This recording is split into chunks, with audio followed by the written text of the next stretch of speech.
Good evening and welcome back to another Final Flight podcast, everybody. You've currently got myself and Rich, because it's the same old story with Joe, unfortunately. He's struggling for signal. It was supposed to be work at weekend, but I think it's all gone tits up, so we'll see if he gets on. If he does, he does. If he doesn't, he's just going to stuck with us two again. But luckily for you guys who are listening, we do tend to bring the winners. We've pretty much smashed it every weekend so far in the jump season, haven't we, Rich? Yeah, start off right, it. You know, it's good to be back proper, getting stuck into the action. Exactly, mate. I'm just going to try and make this a little bit bigger for now while we wait for Joe. And if he gets on, then so be it. Has that worked? There we go, a little bit bigger. But yeah, so we're just going to crack on. If he gets on, he gets on. But no doubt we'll have some winners. We're going to preview, so obviously some decent racing over at Aintree on Saturday. And Wincanton's got a semi-decent card. You got the likes of the Elite Hurdle. Obviously, the Badger Bears, obviously a really good handicap chase. Some really nice horses have won it in the past. And obviously, it's the big one, the Grand Sefton, over the Aintree fences, the Grand National fences, sorry. And then there's a little race tomorrow, which is over at Exeter, which we're going to start off with, and that's the Haldon Gold Cup. Always a decent race. So, I suppose without, obviously, as we go along, feel free to put in the comments and let us know your thoughts. There's a comment up here already. Let's see what it says here. Scott said, I think you need a super sub. Joe's commitment just isn't at the races anymore. Yeah, I think you're right, mate. I think you are right. Joe missing again. Yeah, I mean, he's trying his best. He's basically working away and he's not quite got a settled spot yet. Once he gets settled, he'll be able to be on like he was on the Cheltenham show. But a few things have happened this week and it's unfortunately derailed his appearance on the show. But he might get on. We'll see. He's just in this, it seems to be in this black hole of the country that doesn't have any signal. So I'm not really sure what else we can do. But we bring the winners no matter what. So hopefully us two don't bore him too much, Rich. You know what I mean? So yeah, let's kick off then. So we're going to start with tomorrow afternoon, which is the Haldon Gold Cup or Haldon Gold Cup chase over at Exeter. You've got JPR1 in here. It's currently on his favourite, around about 5-2. Jello's in here for the Venetia Williams team. Charlie Deutsch on there. Etalon's in for the Skeletons. Sans Brute is in here for Nichols. And we've got a first UK appearance in a while from little old Bryony Frost coming over from France. She's obviously got that new deal with Simon and Munir.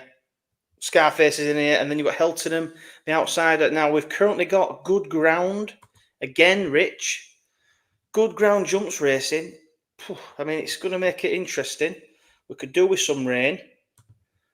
What are your thoughts on this race, mate? Take us away. Let's have this first winner.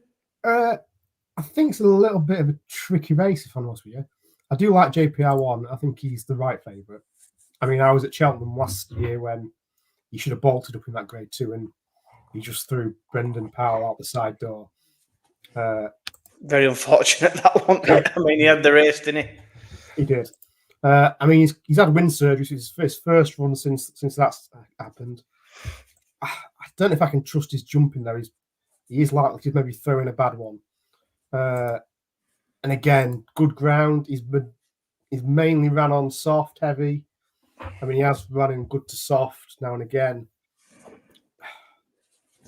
I don't know with this ground. I would be happy to take a small chance on Scarface for the other Tizard runner. I mean, Harry Cobham's on board. Finished a respectable 5th in the open meeting at Cheltenham. Where we had the winner, Calico. Incorrect. Both agreed on, which was another fantastic win. I mean, he's semi got calls for him. He finished second on Hurdle's debut here. And his form is on decentish ground. So I think he's about 10, something like that. I mean, you're not going to get 3 places, unfortunately. So I know I won't go crazy on this sort of race. I maybe just have a small go on Scarface. Nice, that's one for Scarface. I mean, I agree with you there. I think JPR1's a fair favourite, like you say there. Were, unlucky not to win that grade 2, the Arkle challenge. I mean, he didn't land a blow in the actual Arkle, but he definitely would have won that grade 2. On public, that picked up the win in the end. Yeah. But yeah, again, like you said, he's had a wind up. Wears Tungstrap for the first time. He's got a semi-all right record fresh. Well, pretty decent record. Yeah, it seems a good one. I'm gonna actually side with this Jello, however you want to pronounce it, for Venetia with Charlie Deutsch. Yeah, I just think you can get him about 3-1. I don't think it's a bad price. You know, he ran in some good races last year. He ran a hat-trick up early sort of the season before being brought down at the first, which was in the race at Lingfield that JPR1 actually won. Now, Jello went off favourite for that day, and I just think that was probably a little bit interesting. He was second in the Silly Isles at Sandown, third in the Turners, like I say, running some really good races. Probably just won too many at Aintree, but it was sort of tailed off with that Etalon. So I think the form's there. He's won well fresh both times he's run. He's got decent form on good ground. That Silly Isles run was on good, and he's won on good to soft. So I'm going to take a chance again with him against JPR1. Like you say there, he's got a chance of throwing one in, and he just makes you wonder. I mean, if he puts it all together, he's obviously going to be very hard to beat. But I think just off the odd chance he might make a mistake, I'll probably take Jello. So look at us two both going against the favourite. That's the first, isn't it? Lovely. So I wonder who Joe would have picked. I guess we'll never know. Right, we're going to move on then to Saturday. Let's get stuck into the good stuff again. And we're going to kick off at Aintree. Oops, once I get me. Oh, my Lord. Talk amongst yourselves. What are we on? The 12.55 Aintree, which is an obviously limited handicap chase. We love these ones, don't we? A 4-runner field. Oh, a little bit gutted that a few more didn't get declared for an ear. Oh, actually, I'll just stick a couple of JPR1. JPR1, cracking price. James, you named loads of horses running today, then boom them when they won. Why, pal? What do you mean? I said these are the horses that I think are going to win. And when they won, I was happy about it, you know, especially Bout of Greatness, who I actually did on my Tipstar video. I don't know if you followed that, but I was buzzing that he won 61 at the right price. I backed him. Fantastic price. But yeah, I like to put my fancies up, mate. That's pretty much it. Sometimes I put them up, sometimes I don't. It's one of them. Follow if you want. If you don't, fair play. Right, so the 12.55, it's a 4-runner field. We haven't got any prices just yet, but you've got Ike Sport, Uncle Bert in here, Hattie Colours and Equinox. Who have you landed on here, Rich? For me, this is straightforward. Is it Hattie Colours? Hattie Colours, I would go with, yeah. I just think he wins this, to be fair. I mean, he finished second behind Destroy the Evidence, which finished behind yours today. He wasn't a million miles away. I think he went off evens. Excuse me.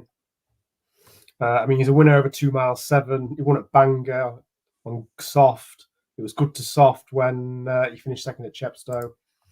I mean, you've got Uncle Bert, he started his chase debut of 1 mile 7, finished last, pulled up next time out at Carlisle over 2 miles 3. And then he's stepping up to 3 miles already. Surely it's last chance saloon for him. But the way his first 2 runs have gone, you can't be backing him. And then, again, with the others, I wouldn't say they're proven at this sort of trip, whereas Hetty Claus is. So I just think he's a solid bet. Yeah, I mean, I'm on Hetty Claus as well. I mean, I think the reason Uncle Bert pulled up, I think I read something that they said that his tack would come loose or something, so they pulled him up. I don't think it were an issue. But like you say, he's had a couple of runs over short. I mean, he probably wants 3 miles. He's obviously, you know, if you go back through his form, was winning over 2.5. Yeah, 3 mile one. Will it be bring out more improvement of him? Maybe, probably. But I think Hattie Claus, I'm a big fan of that form, like you said there. We destroyed the evidence. Obviously, he's run well again behind Bout of Greatness. I think they're 2 really good horses, both to take forward through this season. I think there's probably a big pot in one of them 2 down towards the back end of the season. And I just think Hattie Claus, obviously second behind Destroy the Evidence. And yeah, I think he's got a really good chance. He gets £7 off Uncle Bert in here as well. So that could be, you know, a big factor. I think it's probably between these two. So I think I'm not too a fan of the other 2. I think Uncle Bert or Hattie Claus, it's probably between these 2. But I think I'll stick with Hattie Claus with you. And I think that's strong form to follow throughout this season. Definitely. Let's have a look. What's put up here? Scott's jumped on. Good evening, Scott, mate. Thanks for watching. JPR1 and Captain Teague double tomorrow. Yeah, I mean, Captain Teague's obviously running tomorrow. probably going to be a short price favourite, isn't he? We'll probably give him a little mention in anything else later. But yeah, I think he should go win. So JPR1, if you like him, it's not a bad double. And we'll see if it comes in for you, mate. Good luck. Lovely. We're going to fly through this tonight then, Rich. It's great, isn't it? No messing about. We're going to move on then to another Pertemps Qualifier. Obviously, we had a 4-runner Pertemps Qualifier today. Now, I do believe that it was obviously like, if you win the race you're in, I don't know if the other 4 will actually get in, but, they're obviously got a pretty good chance of getting in. Exciting, wasn't it? It was very exciting. I mean, obviously, you kind of figured, well, American Sniper was the only one that really needed to win. So it was a bit of an iffy one, but we won't go on about that. So the Pertemps Qualifier on Saturday over at Aintree has got Guard the Moon in here as favourite for the Twiston team. You've got Harbour Lake, Magical King, Reverend Hubert in here, Stone and Silver, and sort of Bigger the Rest. I think it looks quite hard to get away from this favourite, don't you? What are you thinking? Yeah, I mean, taking a similar approach to today, he's rated 120. That's probably not going to get him in if he finishes in the places, so he's going to have to win a Pertemps Qualifier. So he'll definitely be trying. He's the one I've landed on. He's the horse in form. He's only gone up £6 for his last win. And yeah, I just think as the winner qualifies, I think they'll be going all out to get that win, just so he is qualified. I think Herbert is probably one to follow him home. I think he'll finish in the places, but he's rated 140, so if he finishes the top 4, he should get in, no problem. Yeah, but apart from that, there's not a lot in it that takes me fancy, to be honest with you. I just think Garth for the Moon, I just think he needs to win, so I think he'll be going all out. Yeah, I mean, it's quite good when we land on the same one, I think. But I did struggle to kind of look away from this favourite. I mean, he's on a hat trick. He's done twice already. He's only gone up £6 for that win last time. He looks like he clearly stays. He looks like he's happy on good ground. He won over 3 Mile at Exeter. He beat an horse called Boomslang, who's been won and run well sort of after that. So you could probably say there's a little bit more in his mark off 120. So I think Boomslang's like 118 now, and he obviously beat him quite comfortably. So, and like you say, there you've got a lot of these off a layoff. A lot of these are highly rated. You're thinking, well, so it's the old thing. Are they gonna want to win and go up in ratings and get in, or do they try and sneak into a place? And you're looking at the lower rated horses who maybe need to go and win. So I think he's got a decent form. He likes the ground and he's rated to want to go and win. So Sam Twiston Davis should be able to steer him around Aintree and get him out in front, hopefully. Tell you what, we go even faster when we agree on the same one, Rich. But we'll try and spend a little bit more time on this next race, which, as we know, is a banger. It's the Grand Sefton Chase at 240 at Aintree.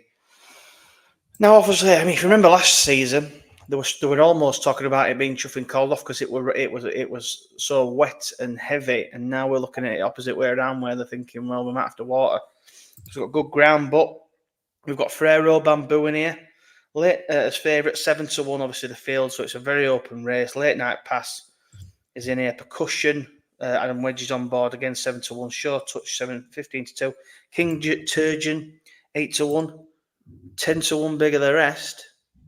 Who are we going for, Rich? Come on. Who are we going for? I think we know, don't we? We're giving him a chance, aren't we?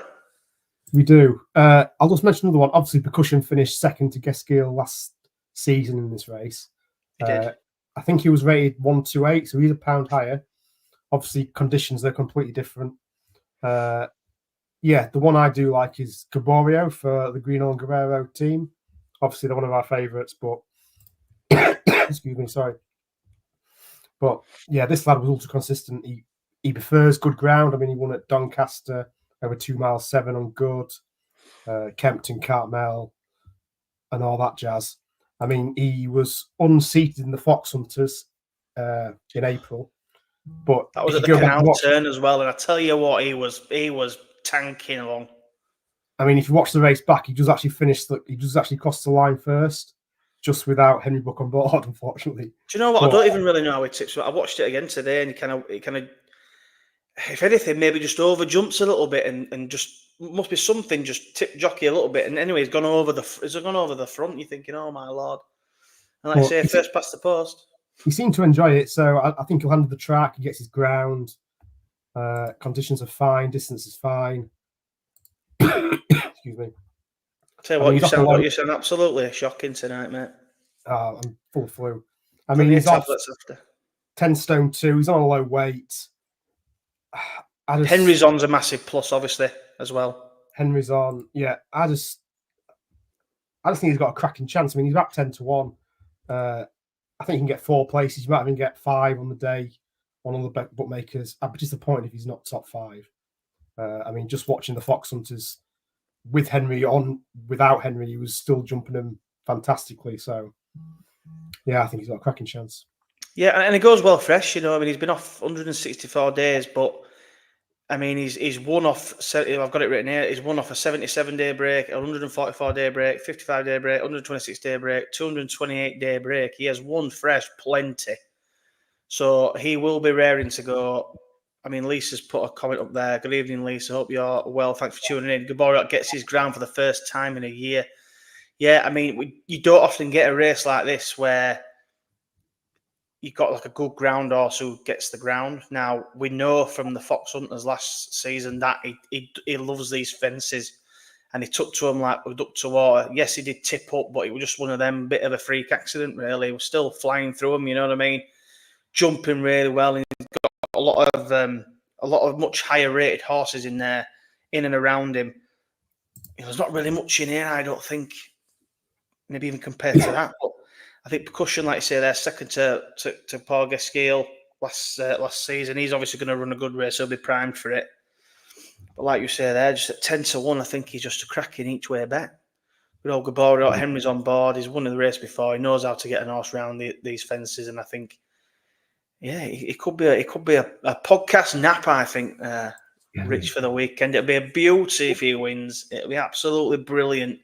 Obviously, after what happened to Paul Gasquille, that if he can go and win this race now, yeah. To be fair, there, Lisa's just said Gaboriot beat Percussion easily at Catterick. Yeah. In fact, I do remember that, and that was on soft ground. That one, I'm looking at a different race. Sorry. Soft, yeah. Catterick Open Hunters Chase. Yeah, so it's like, a lot of things in his favour. He's got a lightweight. We could repeat ourselves, you know what I mean? But let's be honest, Gaboriot has got a right chance, and I have backed him. Once he was declared, I got a little bit of money on him at around the 10-1 mark. I think I've got a little bit more. But yeah, I think he's got a banging chance. Bring it home, Gaboriot. Bring it home, Henry Brook, for the G&G team, and we can have a right good day on Saturday. Love it. Absolutely love it. Right. Swiftly moving on then. Looks like Joe's not going to get on, but it's his own fault. Can't do about it. If you're here for Joe, you know where the door is. That's why I wore orange, you see, in homage. I'm going to say we're going to have to start wearing his clothes and stuff just to make us feel like he's actually here.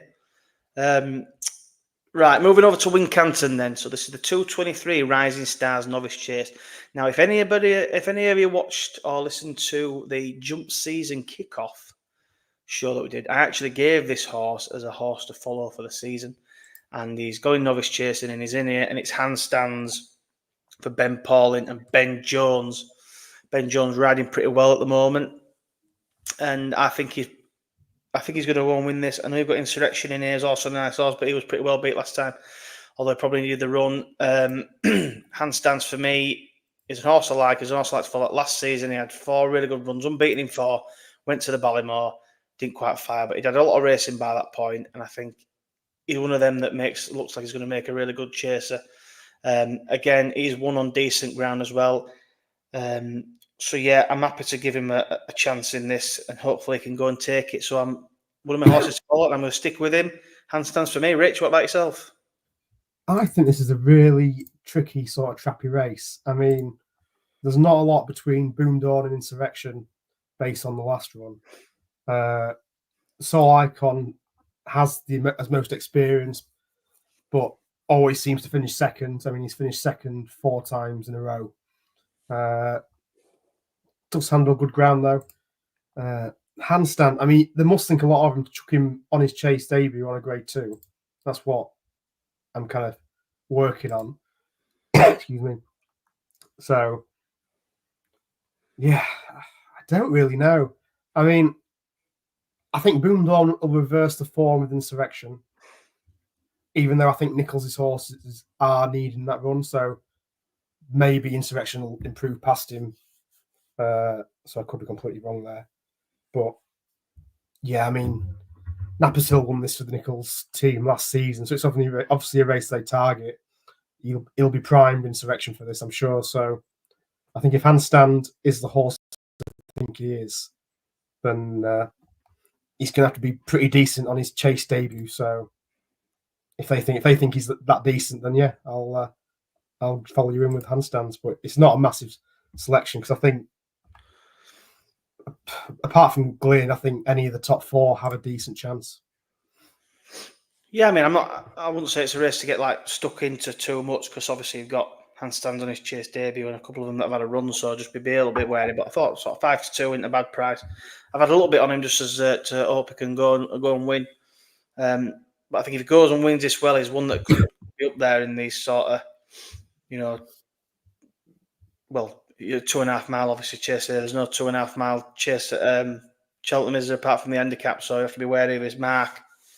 I think if he won this, he'd probably be all right to maybe getting that, but it'd be obviously in the higher weight section. Now, if he goes and wins it well, they might be looking at something else. But we shall see. But yeah, I really like him. Ben Jones obviously running really well, so I knew he did a really nice winner for us today. So if we can go and do it again on Saturday. Love it. Right, what's here? Chris has put. Good evening, Chris. Thanks for tuning in. JPR1's yellow straight forecast. That'd be interesting. I mean, we did get a three-way bloody triple forecast the other week, didn't we? Shall we pick the 1, 2, 3? I know obviously didn't put the forecast on, but it's quite interesting to get the 1, 2, 3. That was a good put a pound on it. Imagine if you put a pound on that. What were it like? They were like 990 or 1, yeah. Imagine if we just have thought, let's stick a pound on that. You wouldn't do it though, would you? It's one of them, innit? But at least we got the race right. Right. Again, I mean, it's a bit of a shame, really, because this Wincanton car is normally pretty decent, but we've ended up with another three-horse race here in this elite massive three-horse race. Fantastic. It's a bit like, I mean, to be fair, it's a good race. I mean, you've got Rhubarb in here, who's obviously a really good horse. Has running some good races, being behind Constitutional, Lossiemouth, these sort of horses. He won last time out on good ground over at Kempton. You've got Brentford Open here for Harry Durham. He's obviously a very good trainer now, getting up to the sort of better level, but he's off a bit of a break. So we're in nearly 200 days. Last seen second to Daddy Longlegs, who obviously bombed out a little bit last time, but yeah, won a couple of races before that. And then you've obviously got Aspire Tower, which is Henry de Bromhead sends this horse over here after winning last time out of Punchestown, beating Eagle Fang. Darragh O'Keefe comes over for the one ride, and he's riding out of his skin at the moment. He won last time, that was on good ground, so he's got the ground. I mean, I'm backing Aspire Tower. For me, they always just say 3-horse race outside. How many times is the outside of the 3 win? Rubbo's probably a fair favourite at shortest price, but yeah, I mean, sending one runner over here, Darragh, for one ride when there's probably, it's one of them, isn't it? I'll take him at 6-1, me, against these two at the top. I think he's got one to beat. Brentford off the break, I don't know. What about you? I mean, it's worth 41 grand to the winner, so I'm surprised a few more Irish trains haven't decided to come. I'm surprised a few chuffing British trainers haven't jumped in it. But I mean, but then they use the ground as a bit of an excuse, don't they? This is maybe the thing. Maybe horses are just behind because of the ground. I mean, right now we're talking 7th of November. You'd normally be talking about, last year we were talking about how wet it was, and it's, the weather's just all over the place. But anyway, go on. But yeah, I think obviously it's informative that de Bromhead is sending Aspire Tower over for this. I mean, I can't back Brentford Hope. Rhubarb, I remember him winning this last year. People thought he was maybe going to give Conhill a chance in was it the Christmas hurdle? Was it? I can't remember when they took each other on. 1 second, have a quick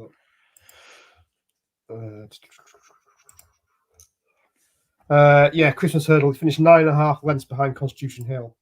That is unbelievable form. So obviously he's not up to that level. He is probably a grade 2 horse.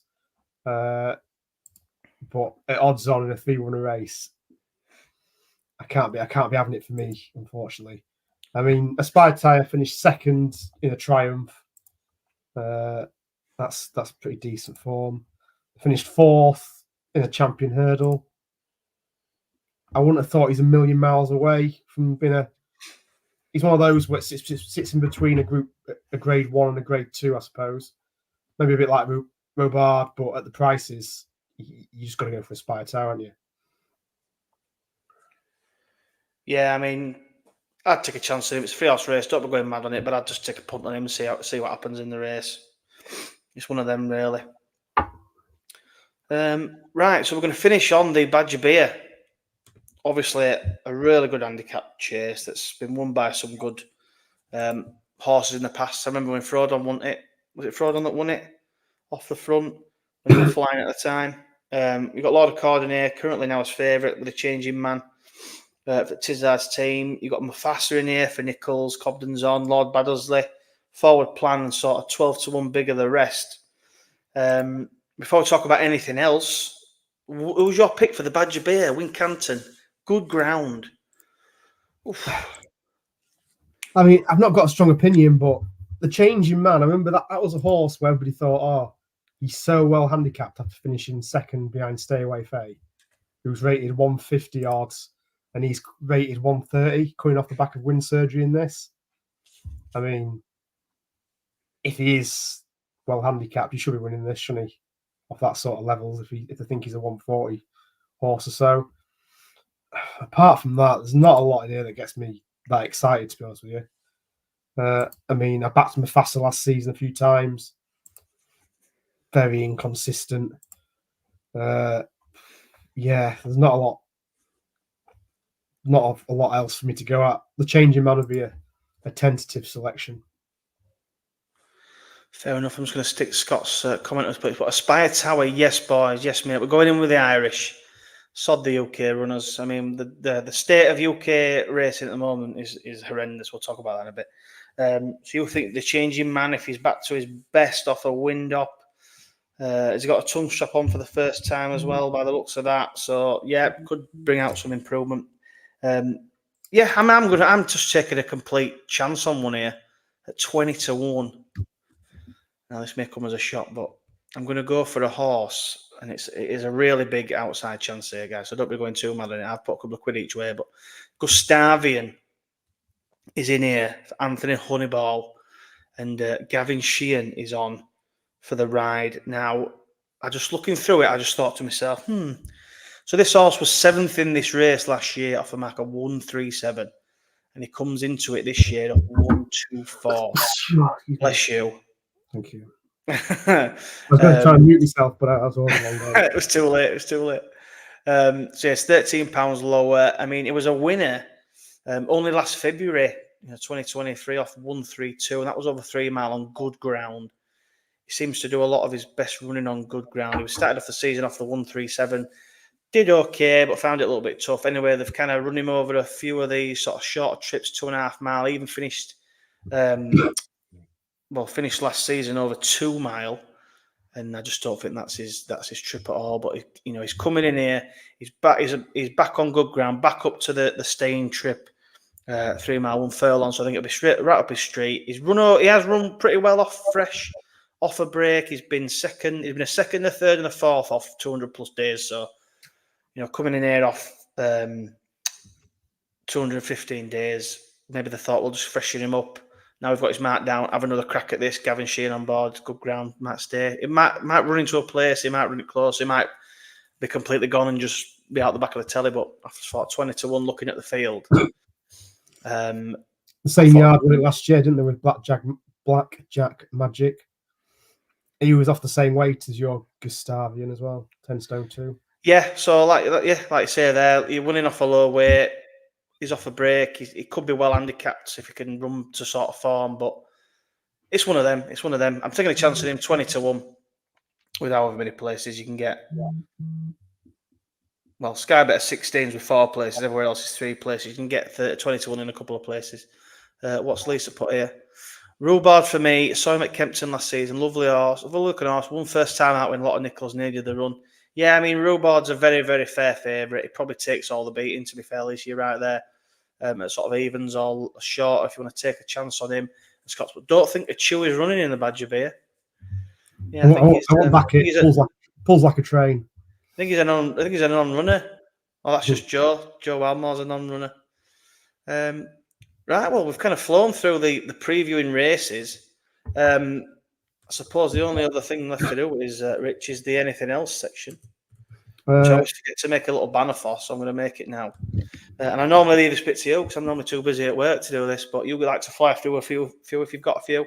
Yeah, I'll go through it. A few, I'll just stick them up on Twitter and stuff. I Take it away, mate. To write these down, so I'm just going to go through my phone. Obviously, you've got Captain Bellamy tomorrow at Exeter. Is that Captain Teague? Captain Bellamy's the 1240, Captain Teague's the 150. Oh, they're both running, all right. They're both running, yeah. Potentially an owner's double. Who else we got tomorrow? Exeter 335. There's a horse running called Tighten Your Belts. Tom Bentley mentioned this horse last season. I think we've backed this a couple of times, you know. I think we have. Comes with a health warning, that one, everyone. He told us potentially nice handicap, so maybe this is it over fences or hurdles, that? It's a handicap chase off 129 with Harry Cobden on board. Oh, Cobbers is on. That's interesting. Yep. That's perked your interest. That's a little bit, actually. What else we got on the Friday? That's for the Friday. On the Saturday, Kelso, 11:10. Tommy's Law is back out. He finished second to a stablemate last time he ran, which was sickening. Because that was one of my charity selections, I think, wasn't it, James? Oh, yeah, thanks for losing me. I think I was the only winner in the charity bet, so that's fair. You're welcome. He's back out. What else we got on the Saturday? I'm just going through my phone. In fact, I'm going to put a tenner on Jess Gale. Not Jess Gale, sorry. Gaboriot. I'm going to put a tenner on Gaboriot charity bet. 10 to 1 on. I know it's a jumps race, but there is action at Doncaster on Saturday. In the 1 race, James, a classic of ours, Corker is out at Doncaster. Bloody hell! You always seem to sneak a chuffing flat horse in. Is he gonna break well for the millionth time? I mean, he's not got many chances left, has he? The season's practically over. So he's won a couple of races, don't he? He has. There's not. The last race at Wincanton on Saturday, the 4:05, the Sainted Canaries are running. We had Lorcan Williams on. Oh yeah, I remember him mentioning that one. Is that over hurdles now then? No, it's a bumper. And Lorcan Williams said he will win a bumper. So I assume he's not got many chances left before he has to go over hurdles. I'm sure he ran him one after the show, and I'm sure he comes third or something. I'll tell you in a sec. No, he finished second at Plumpton in May. Second. I remember him mentioning it, we're going to get on, and it comes second. I don't think we'll even beat that far either as well.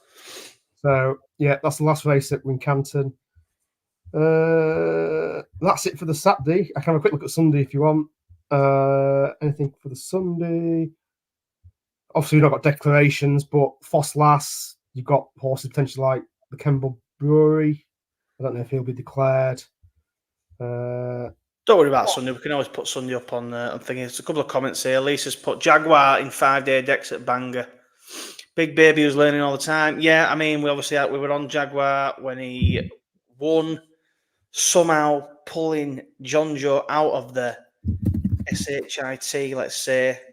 I'd love to see Henry on him, but it'll never happen, unfortunately. Did he just say he's got up 5? Did he go up 5? £5? I think he said he went up £5 or £6 for it. So it's not too bad. I think he's definitely got up. He's got more off that mark, hasn't he? I mean, you know what? I think we're struggling for top level chasers at the moment, aren't we? We need some to kind of buck their ideas up. I think when you're talking about these big chases at the end of the season, if any Irish is going to come over, they're just going to mop it all up, aren't they? I think we really are struggling at the moment. But Jaguar's up to 1, 2, 3. I think he's got plenty more off that mark, as we saw when he run the other day. I don't know. Well, Talk about just, well, if you wanted to give him an educational ride, I suppose it would be perfect, wouldn't it? Let's try and do everything wrong for him and hope he gets us out pulls it out of fire, and he managed to do that. He's obviously got an engine, hasn't he? He just needs to brush up on his jumping, because eventually it'll. Yeah, I mean, he's still only a 5-year-old. He's a young 5-year-old. You know, he's still got a lot of developing to do, a lot of mature. Like Lisa said there, a bit of a big baby still.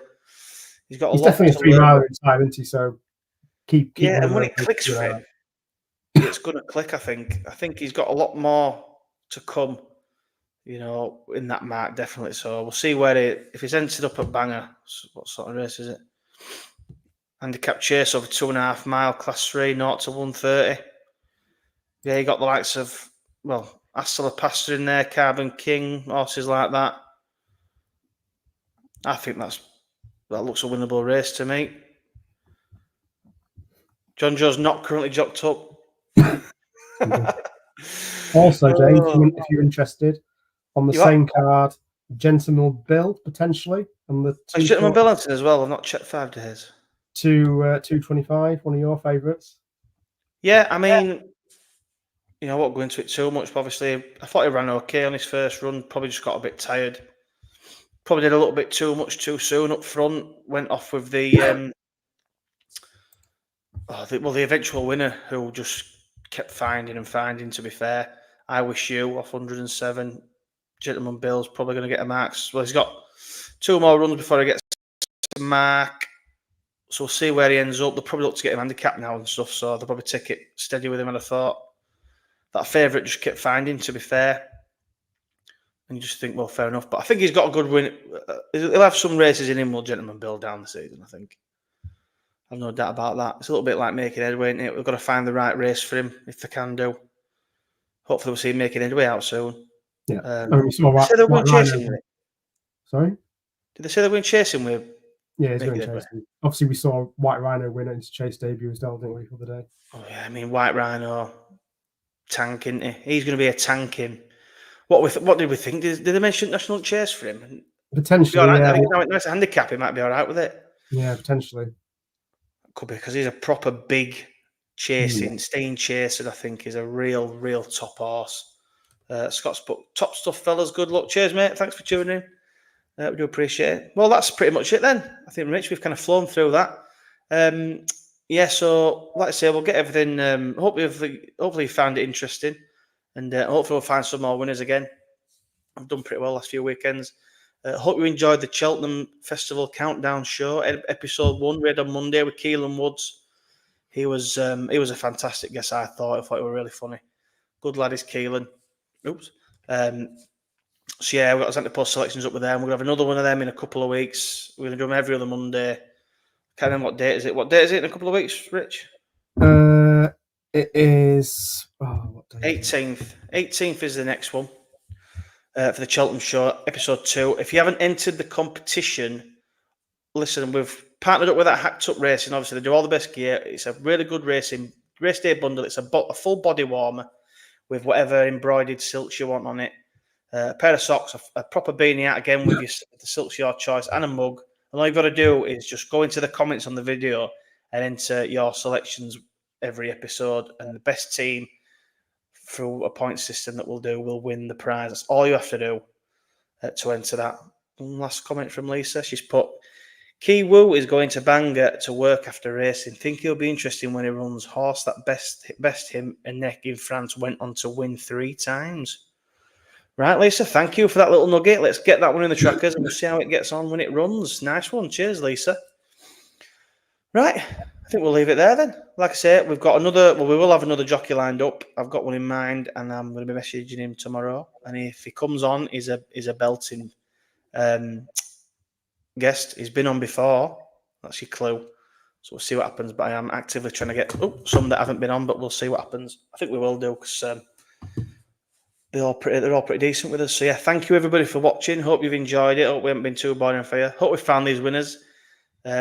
Like the video if you can, and subscribe if you don't. We've got a lot of the people watching that don't subscribe.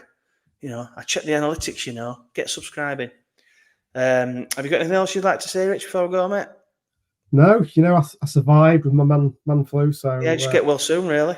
Hopefully. No, it's going to be a good episode. Hopefully, a few winners will be celebrated. Yeah, I'm sure we will, mate. And I'm sure Joe will finally get rigged up at some point. He's just got to get himself sorted. But if you go follow Joe on Twitter, yeah, not to turn up. Yeah. You make a fortune laying him on the exchange, not to turn up. I know. I mean, if we keep putting a price up for him not to turn up, and it keeps getting absolutely smashed in, I've made a fortune. I've made more money off that than I have off paying.